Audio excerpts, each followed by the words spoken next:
What was the best thing you could cook at age 15? The best thing I could cook at age 15?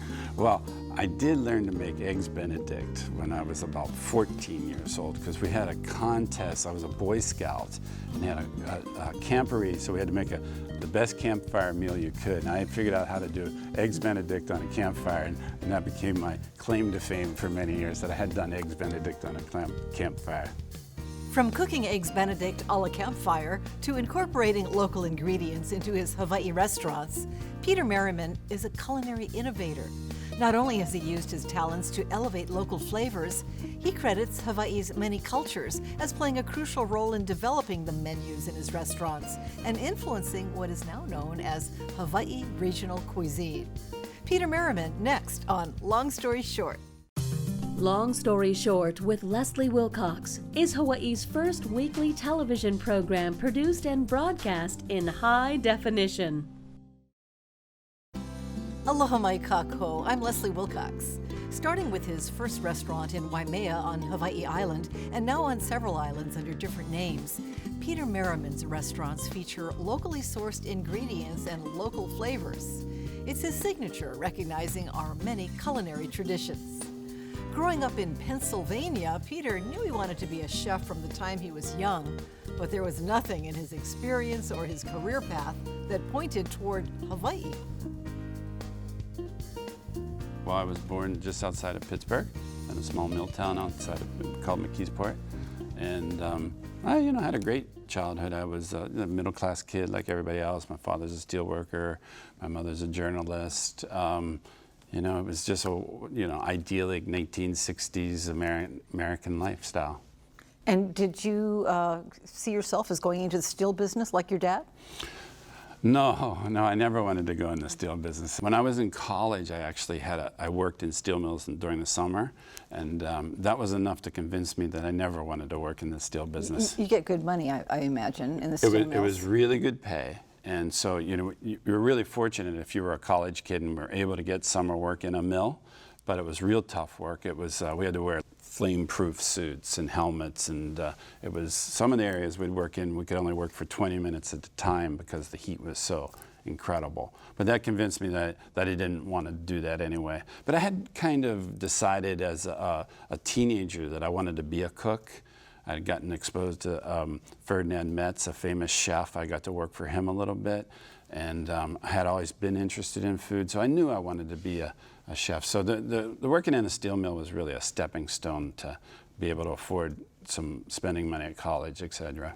You said your mother was a journalist. Well, she was a food writer. Yeah. So that helps. Yeah, she's a great writer, and when I was very young, she worked for a smaller newspaper, the McKeesport Daily News, and she did sort of like women's columns. When I was in high school, she went to work for the Pittsburgh Post-Gazette, which was a large newspaper in Pittsburgh, and she wrote about chefs and she wrote about restaurants. She eventually about food quite a bit. Did she only write about food, or was she a cook as well? Well, she's a really good cook, but she's not a professional cook, and she would test her recipes. When I was young, I would test a few of her recipes for her, very simple things. But that was okay because she was writing at that time for home cooks, so there could be real simple things. And that worked out real well because I always had a huge appetite, and so I needed stuff to eat. And so she'd be on the phone in her office telling me what to cook and how to cook it, and we'd see how it turned out. So that was a real fun. Is that when you knew you wanted to be a professional, or did it come later? No, I pretty much knew I wanted to be a professional from about the time I was, say, 15 or 16 years old. 16 was when I started working for Chef Metz, and I worked in restaurants as busboys and that sort of thing. And in college, you were a popular guy on campus because you could cook, and you did for groups. Yeah, that's true. I lived in a large house with lots of people, and it was in Philadelphia. And every Saturday, we'd go to the Italian market and buy all fresh food and bring it back, and I'd cook for 15, 20, however many people. It was really fun. We called it dinner club. And yet, when you went to the University of Pennsylvania, you did not. I mean, your major was political science. Right. How does that fit in? Well, I only got to go to Penn because I was an okay football player, right? I could never have gotten accepted to that school except that I was a football player. And I actually had applied to the Culinary Institute of America and been accepted. But when Penn offered me a chance to go there, I thought, why don't I just go to Penn first, and then I can go to the Culinary Institute of America later. So that's how I ended up at Penn. And I'm to this day, I'm a political buff. I just enjoy politics for fun. And so it all worked out. What happened after college? Well, after college, I got offered a job to go work in New York City as a manager at the World Trade Center. And I also got offered a job to be an apprentice cook with the Rock Resorts. And so, but the good thing was the apprentice cook's job didn't start until late the next fall. So I was able to go up to New York right from Penn. I went straight to New York, and I worked in the World Trade Center as a manager and trained as a manager there, and then decided the management life wasn't for me. I preferred to be a cook. So I went to Vermont, Woodstock, Vermont, and became an apprentice chef for the Rock Resorts there, apprentice cook. And I got paid minimum wage, and I often joked that I was the lowest paid Ivy League graduate the entire year. I'm sure that's true. Yeah, and it was a great experience, you know. And I worked for another dynamic chef named Hans Schattler, a German chef who had very stringent, hard, and that was really good training. You know, he, as we say, kick your butt every morning, and it made you understand the importance of being exact and not wasting time and getting things done in a proper fashion. All right, so now I'm trying to figure out how you got all the way to the Big Island of Hawaii. Is it from Woodstock? Is that what? No, I got to travel around a little bit. I was out in Wyoming for a little bit. I went to Martha's Vineyard, and I worked in Frankfurt, Germany. Hans Schattler actually got me a job at the Intercontinental Hotel, so I spent a little over a year in Germany working. I had come back. I was working at the Four Seasons in Washington, D.C. You were getting good jobs, weren't you? Yeah, I don't know, I'm really lucky. You know? In fact, in D.C. I was very lucky because I didn't like the job. And so I had quit. I gave notice, and I quit right in early January. And I came home to my sister's apartment where I was staying at that time, and she was living there with her husband. And I said, you know, hey, it looks like I'm unemployed. And my brother-in-law, he's this tough guy from South Boston, and he goes, yeah, you better get out there and start looking for work, man. We can't have any lazy bums around here. And within 15 minutes, the phone rang, and it's Hans-Peter Schattler from the Maunalani Bay Hotel saying, hey, would you like to come out here and be a cook? It took me like 10 seconds to figure that out, you know, D.C. in January to the Big Island of Hawaii. So I was here the next week. Chef Peter Merriman admits he knew almost nothing about Hawaii before he arrived. That didn't hold him back from immersing himself immediately into island culture.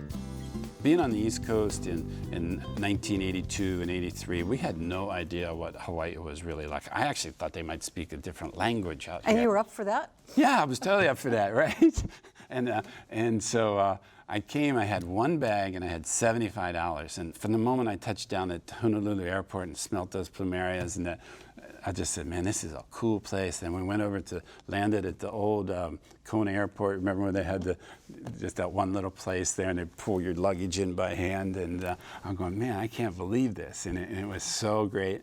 And the chef, Hans-Peter Hager, he was the Maunalani chef, and he dropped me off at the Mauna Kea cook's quarters, which once, you know, everybody gets along, right? There's no problem. And so I knew some of the cooks that were working at the Mauna Kea at that time.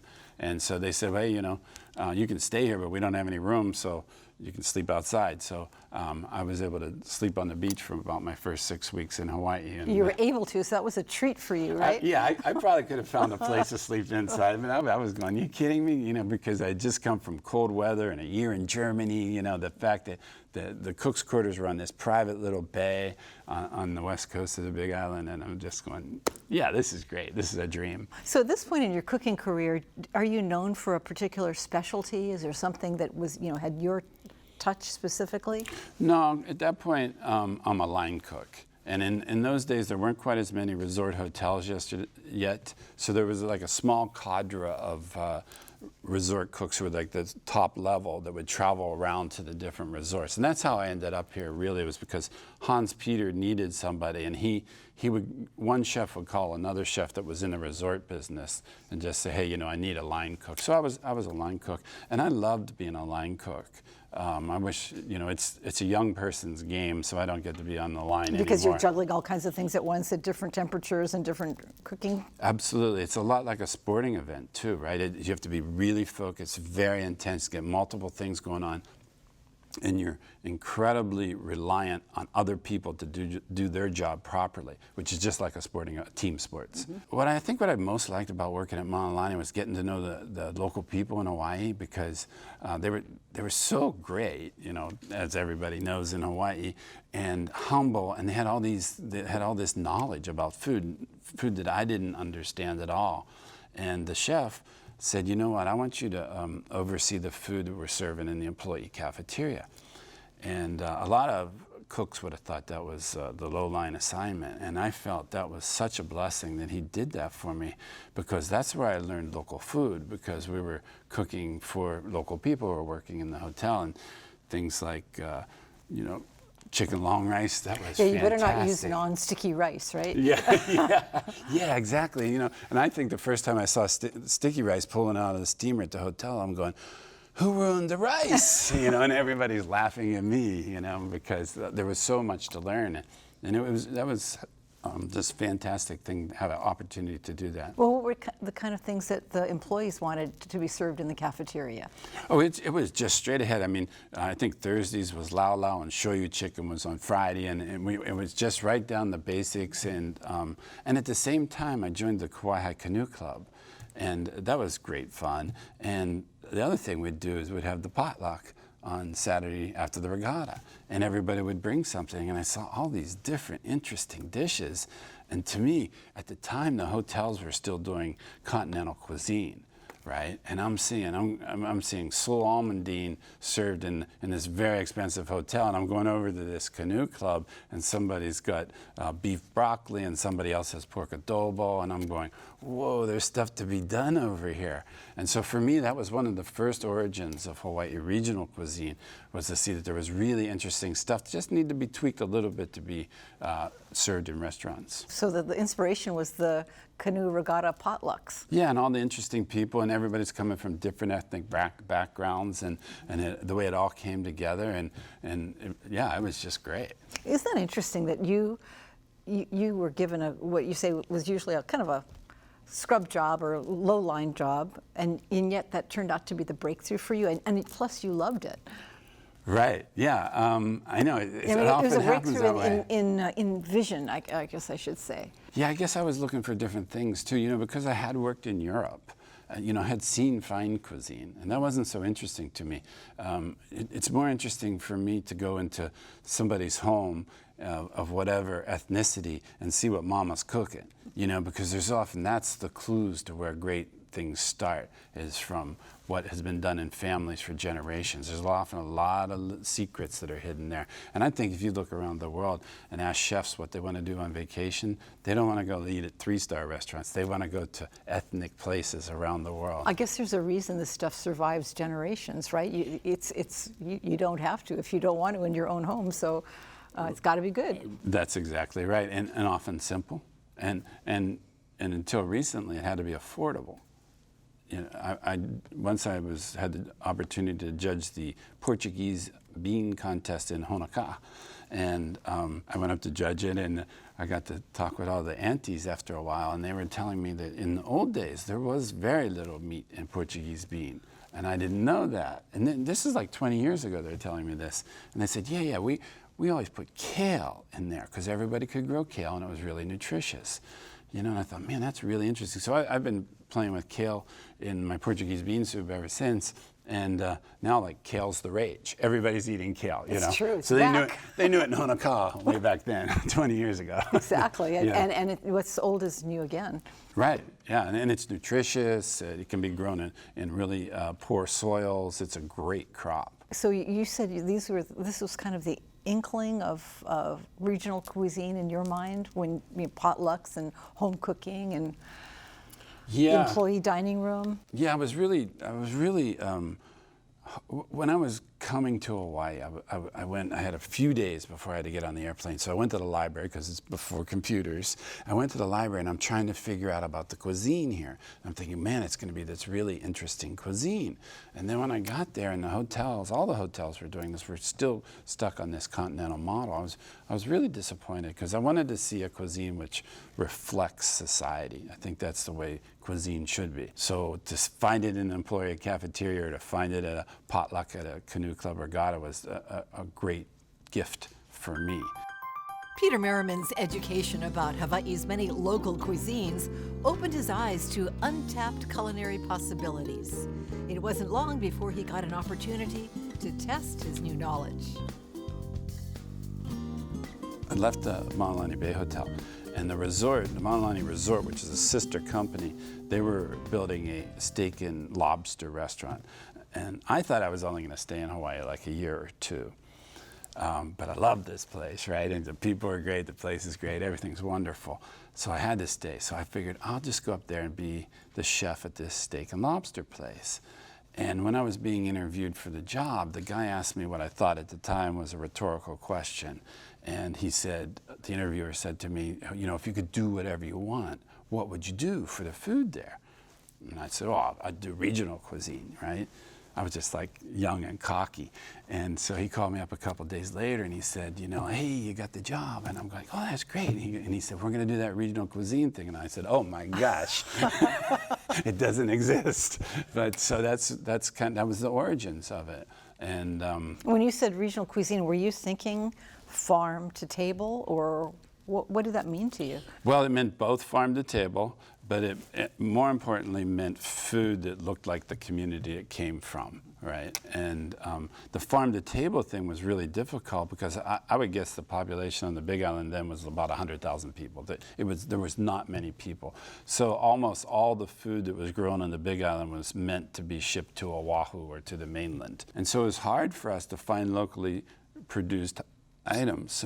So we did a few things. I mean, the resort helped us plant a little herb garden in the back of the gallery restaurant. We would run ads in the newspaper saying, if you grow it, we'll buy it. We want local food. We want local items. And it was, you know, little by little, people started to show up. Some people would show up with free food. They'd say, hey, I have a star fruit tree in my yard, and I can't do anything. Here's a bag of star fruit. Just have them, you know. And it was fantastic. So you wanted to do farm to table when nobody was really doing it in a restaurant. Mm-hmm. And you had to do that, you had to go talk to farmers. We talked to farmers, we advertised, we grew our own. I would actually dive for sea urchin, whatever it took. We called it guerrilla purchasing, was the term we used for it, because it just took every skill you had to figure out how to get something going. Because it was on your menu and you had to then find it, right? Right. Are there any other farmers that, you know, you've perhaps a word from you has helped, or the fact that you were in need of that sparked something? Oh man, there's a long list of farmers, but some of my favorite are Richard Ha at Hamakua Spring. I didn't even know Richard, and I'd only been at it a few years in living in Pu'oko, and my phone rings Christmas morning, and I pick it up, and it's Richard. He goes, hey, you don't know me, but my name is Richard Ha, and I really like to thank you for what you're doing for the farmers, you know. And I'm like, tears in my eyes, you know. So you're on the Big Island, and you've decided to stay. Mm-hmm. I don't know what made me want to stay. I guess I decided to stay when I was just having so much fun, you know, hiking on Kohala Mountain and paddling for Kauai Canoe Club. And then I did meet my wife, and I think I met her in about 1985. And we didn't get married for a couple of years after that. Yeah, that's probably what made me stay. But she would have left with me if I asked, but I didn't, you know, it was too, yeah, this is just a great place. And, you know, I've been fortunate to have lived quite a few other places, so I understood the value of what was going on in Hawaii. I've asked a lot of people who started the farm to table movement, and almost everyone mentions you were the one who started it. Do you consider yourself a pioneer of it, or was it true? Were you the first chef ever to do regional cuisine and farm to table here? I believe I was the first. There may be somebody that I'm unaware of, maybe long before. I'm probably the first, at least in this generation of chefs that came along, to do regional cuisine. At the time we started doing it, there was nobody else doing it. And that was, I think, 1986. It doesn't seem like a coincidence that you, as the first one, would have been located on a neighbor island, more agrarian, more agriculture possible. You're right. You're exactly right. Throughout my career, I've always, for some reason, always end up in the right place at the right time. And being a neighbor island chef, you don't get the publicity you might get on Oahu, but you do get to know farmers, and you're right there next to the farmers, and that's a very much a blessing. Okay, I'm noticing a trend here. You often say this happened, but it was just accidental, or I was lucky. Really, how much of that is really accidental and lucky? I mean, you know, you were pursuing a plan.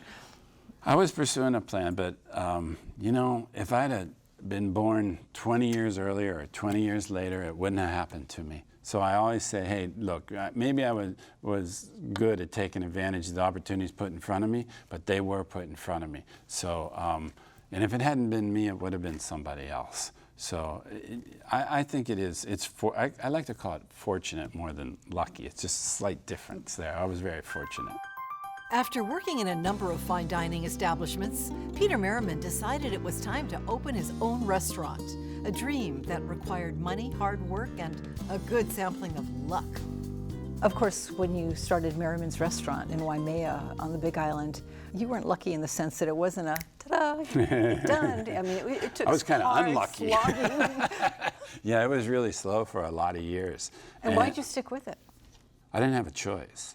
I had a partner on that thing, and he made me leverage my house. I had bought a house for $140,000, which was a fortune, right? And we were totally broke, my wife and I, and we put everything into that restaurant, and you know, there was no way of starting over. And so we carried it on our back, really, for a number of years. And our big break was being in the New York Times, and it's the most incredible story. Here, this is luck.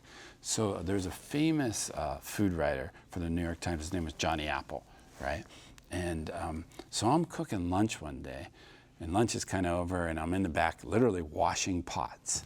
And a waitress comes in and says, hey, there's this guy out here from the New York Times, and he wants to talk to you. And I'm like, oh, yeah, right. It's all these guys trying to get I'm busy doing my pots. Exactly. Well, I figured it's right.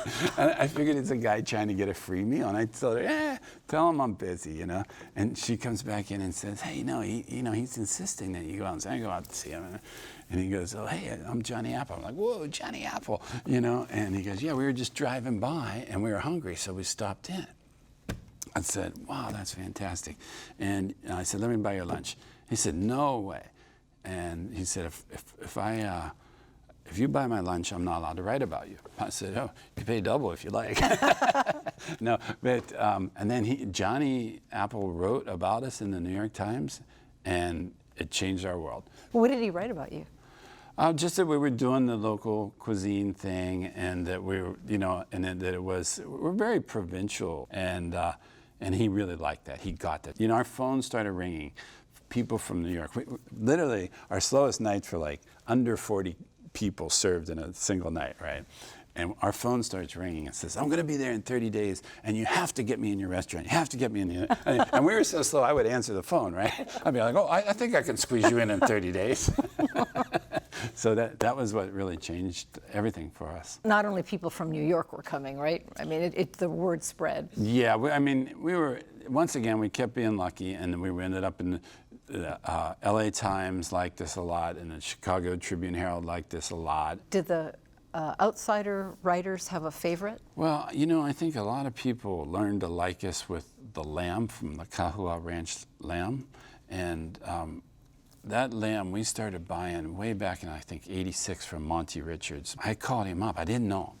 And I called him up and I said, hey, I heard you have lamb up there and I'd like to buy some. He said, great, you know, and he said, it's frozen, it comes like this. I said, oh, no, I need fresh. And he said, well, if you want fresh, you have to buy a whole animal. And I said, okay. And we've been buying fresh animals from the Kahua Ranch ever since then. But what that meant for us was that we couldn't have one lamb dish every single day of the week. So Monday might be leg, Tuesday might be chops, Wednesday is braised shoulder, and so forth. And to do this in a restaurant, you need a skilled culinary staff.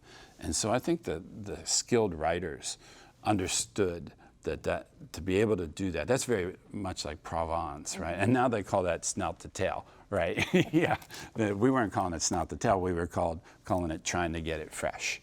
You know, so I think that was the dish that really put us on the map. When we started our restaurant, it was a real tough go for us, and it was just really hard work for a number of years. And when you say for us, who's us? It was my wife and I, but I also say us because the people that I had working with me, some of the people had worked with me at the Maunalani Bay Hotel, and then they had come up and worked with me at the Gallery restaurant, and then they came up to my restaurant in Waimea. So we had a group of people. I've been really fortunate that way to have great people around me my entire career here in Hawaii. So usually I like to refer to we. It's the team that makes it happen.